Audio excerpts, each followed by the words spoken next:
মহাকুম্ভ মেলাৰ পথত নজিৰবিহীন যানজট ৰাজপথতে দুদিন ধৰি আবদ্ধ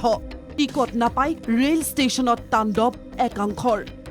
ৰাজপথত যানজট ৰেল ষ্টেচন বাছ আস্থানত ভিৰ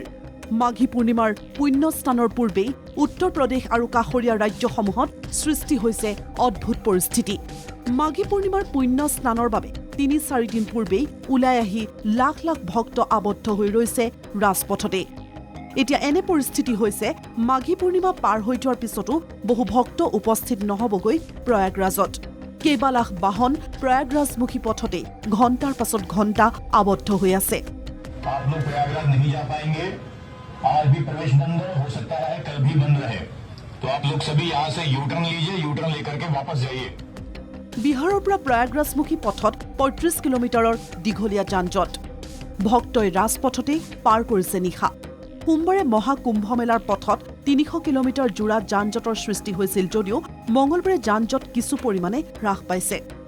বিহাৰত মধুবনী ৰেল ষ্টেচনত একাংশ ভক্তই পুণ্য স্নানৰ বাবে যাব খুজি টিকট নাপাই ৰেলতে আক্ৰমণ চলায় এচি ডবাৰ খিৰিকী ভাঙি পেলাই উদণ্ড যুৱকে এই ঘটনাত আহত হয় যাত্ৰী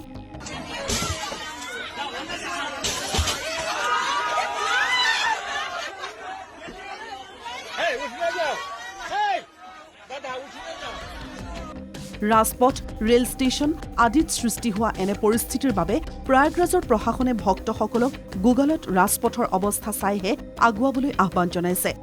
বুধবাৰে মাঘী পূৰ্ণিমাত পুণ্য স্নানৰ বাবে ইতিমধ্যে কোটি কোটি ভক্তৰ ভিৰ কৰিছে প্ৰয়াগৰাজত এই ভিৰ ক্ৰমাগত বাঢ়ি আহিছে মনি অমাৱস্যা বসন্ত পঞ্চমীতো ব্যাপক ভিৰ হৈছিল অমৃত স্নানৰ বাবে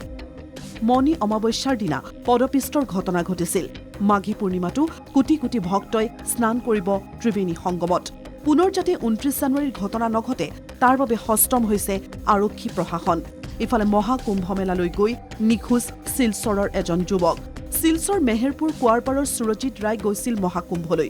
৬ ফেব্ৰুৱাৰীত প্ৰয়াগৰাজৰ উদ্দেশ্যে ৰাওনা হৈছিল সুৰজিতৰ সৈতে আছিল শিলচৰৰ কেইবাজনো বন্ধু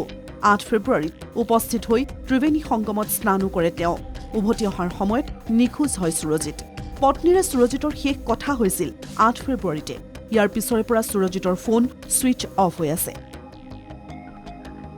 নিউজ ডেস্ক ৰিপৰ্ট NKTV+